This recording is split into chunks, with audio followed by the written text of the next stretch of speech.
All right, I don't even know what to say. Like, I don't know how to, like, what do I do? Hey, everyone. Let's just start it like this. In 2004, my sister stole my parents' credit card and bought an animal online. This animal didn't come from an ethical breeder.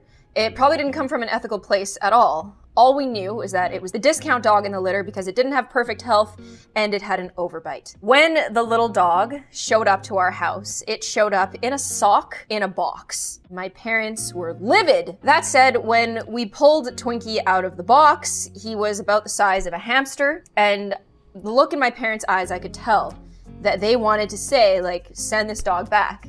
But this dog was terrified. It was helpless. It didn't know what was going on. And my parents didn't have the heart to say, yo, put that dog back in the sock, back in the box, put it on a plane and send it back to Edmonton where it came from. And I don't know what it was because I never really tried. Twinkie really, really took to me. He really liked me. He followed me everywhere. Chihuahuas tend to pick one person and latch on. And I was very perplexed by this, but I talked to my dad about it and he said, I got a little Chihuahua named Chico. I took care of it, I fed it, I walked it, but for some reason, it liked my mom. It looked at my mom and was like, you're that person. So after a while of having Twinkie, Twinkie looked at me and was like, you're my mom. So Twinkie became my dog. And I've lived on this earth for longer in my life with Twinkie than I have without. And I don't know how, I just don't know what it's like to not have Twinkie. I don't know what it's like to not check everywhere and be very careful before I sit down, before I step on a blanket, before I roll over while I'm sleeping, because I've been watching him my whole life. Like, he's been a part of my life. He's been one of the only constants in my life. A lot of people have been asking, where's Twinkie? Where's Twinkie? Why are you showing Anjing so much in videos? Why are you not showing Twinkie? And it's because for the past few months, Twinkie's health has been on a pretty rapid decline. We noticed a few months ago and we took him to the emergency room, and the people at the emergency room were like, hey, so depending on how much you're willing to spend, we could run a variety of tests. And my reply was, run any tests that you have to run. I just don't want his health to decline due to the stress of the tests. So whatever you can run within reason, run it. Let's figure out what it is. Let's fix Twinkie. About $8,000 worth of tests later, they didn't know what was wrong with him. And when I got him back from the vet, they assured me that he's got a very small little body, and sometimes it takes smaller dogs longer to recover from these kinds of things. So like, just give it 2 weeks and he'll be fine. Keep him on his meds. He's going to be fine. But then more than 2 weeks passed and he wasn't fine. He was looking really, really bad. So I took him to another vet, not the emergency room. And I said, hey, like, I just want to make sure that this dog is comfortable. I just want to make sure that this dog is not suffering, because it would be selfish of me to let him suffer just so I can have him in my life, because I feel like I need him in my life. And the vet said, this isn't final days for him. Just like, keep him on these pills, keep him comfortable. And I was relieved to hear that. So I was like, yes. And we got Anjing when I started to realize that if Twinkie is gone, there's going to be a void in my life. We actually got lucky with Anjing. Like, it was a whole destiny thing, which is another story. But Twinkie was looking really bad. Anjing came in the house, and I feel like it really invigorated him. I really feel like it gave him an extra month with us. Anjing showed Twinkie the utmost respect, absolutely revered him.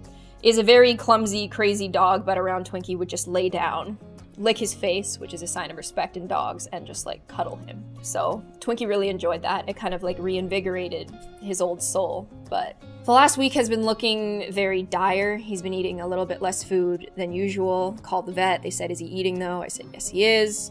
I gave him some medication. We actually filmed a video with Twinkie that's coming out this weekend.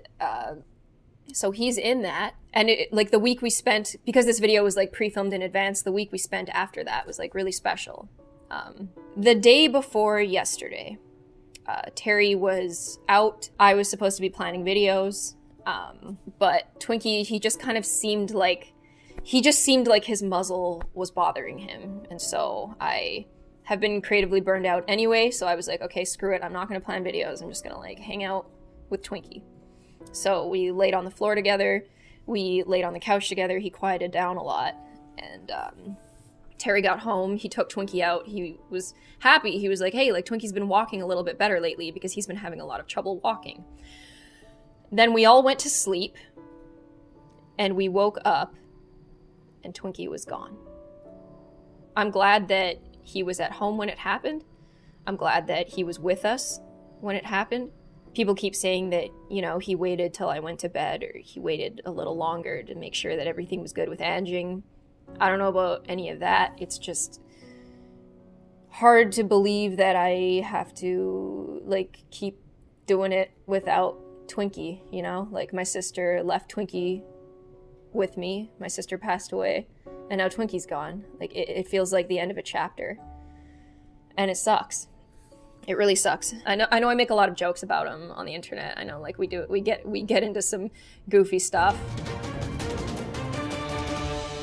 I'm 10 years old, this is my ugly talking dog, and he just told me that he doesn't know who he is or where he came from. But I treated this dog like gold. He got everything that he ever wanted. He got all the love that he ever wanted. Oh, well, this is what a happy, tired dog looks like. No, Twinkie! Do you like him? Say hi.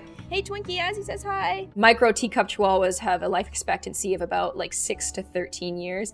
Twinkie died on December 15th at the age of 16 years old. That's 112 in dog years. So the sponsored video that's coming out this week, Twinkie's in it, but he's no longer with us. That video was filmed a little bit in advance, and the week after that was really nice. We gave him a bath. He really enjoys baths.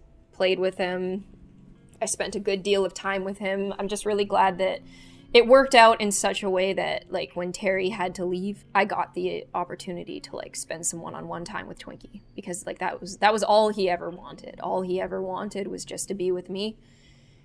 And I'll never understand why, but that's the beauty of dogs. They just, like, love you unconditionally. I'm still in a state of shock right now. And the weird thing about how I process things is that the initial shock, I think I'm in denial. And then it's the feeling of, it's the void that makes me really start to appreciate what I've just lost. And I'm really worried for that to hit me. He's on my merch, he's on my Discord, he's just on everything. He's synonymous with me.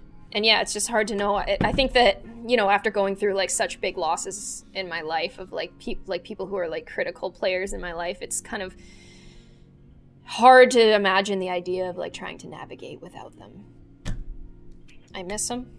I miss playing with him. I miss making jokes about him. Miss licking mustard off of him. I just miss him. How are you, Terry? Sad. Because of my expertise at repressing sadness, it's been a really good opportunity to think about all the good times that I've had with Twinkie. The times we went to the dog park. The times we made sketches together. Are you ready, Twinkie? I guess so. Yeah! The times I made jokes about him dying. Are you dying of cancer? He's not dying of cancer. Just because I never thought it would ever happen. I really thought that he was gonna live till 20. There was a time 6 years ago when he got pretty sick. And I thought that was the end. And then we switched his food to raw, and then he was like this, he was fine again. And so now I will only feed my dogs raw food. He used to have so much vigor, and it sucks when something gets old because you really remember the last chapter, and it's hard to remember. Like, it's good that I have all of this footage because it's so hard to remember all of that sometimes. It's so funny how he was sold as the discount dog, like the ugly dog, the overbite dog, because he was absolutely perfect. And, you know, he was a freak of nature. His tongue stuck out. He was kind of a mutant. A dog like him that small should have never existed, but these breeders made these science experiments in hopes that 12-year-old girls would steal their dad's credit cards and buy it, and it worked. Lucky for me, I have the best of both worlds, ugly and stupid. Hey, just like mommy. Oof. It's sad because I never want to support a backyard breeder, but then how many Twinkies do you think go to waste, you know? It sucks to think about. Oh, this is me, my brother, and my sister. This is actually my first dog, Anjing. There's my mom. She looks so cool. It was really hard when Anjing had to go too, and I just didn't think that Twinkie would. I just didn't believe it. Are you alive? A lot of people tend to ask the question, like, Could I have done more? Should I have done more when they lose something? I feel like with Twinkie, both Terry and I really, really tried our hardest. And obviously when you lose something, you question yourself and you're like, you know, I could have done more. But I'm really trying to like keep my perspective clear and be like, this dog, he was with me in Lethbridge, Alberta. He was with me in Vancouver. He was with me in LA. He was with me in Toronto. Probably one of the most famous chihuahuas in the world. Yeah. My emotions, they just, like I said, they just shut down. So hopefully they'll open back up soon. Every time there's a tragedy, I do this. I'm glad that we have Anjing, because if we didn't, I don't, like, it would be... I'd be in a very... not a good position right now. So, it all happened the way that it should have. I just wish it didn't happen. Okay, well... I love you, Twinkie. Rest easy, little guy. What are you doing on the table, Wing? It's not his name. What's his name? Flute line. Flute line? Yes. Gonzo Fartus. Prince Abubu. Momo. Gorgon. He does magic in his head. You think I'm talking to Cornhole? This is Saint Franklin Francis Shawarma. Oh my goodness, look, he's trying to paint! This is the CEO of Walmart, Doug McMillan. You ready for this, Doug? Oh, sorry, my hair is in your ear. Tom Crook. Gatlin Wilder. You ready to get in there, Gatlin? If I see something, I see opportunity, I'm gonna go for it. This is Alfred the Lima Bean. And this is my dog, Octopring. He's got his classic trademark tongue sticking out. And this is Lewert Stittle. And this is Seymour Picklefrink. This is Sugar Hyde. And this is King George Chanel Louboutin III. This is Hoops on the Bed. This is Only Friends. Tim, you ready? I don't think so. Instead of doing silly things, we could— Well, I am. You hungry? You thirsty? Or are you just holding on for dear life? This is Brinky. This is Timmy O'Toole. You're gonna get some rest, aren't you, Timmy? Get that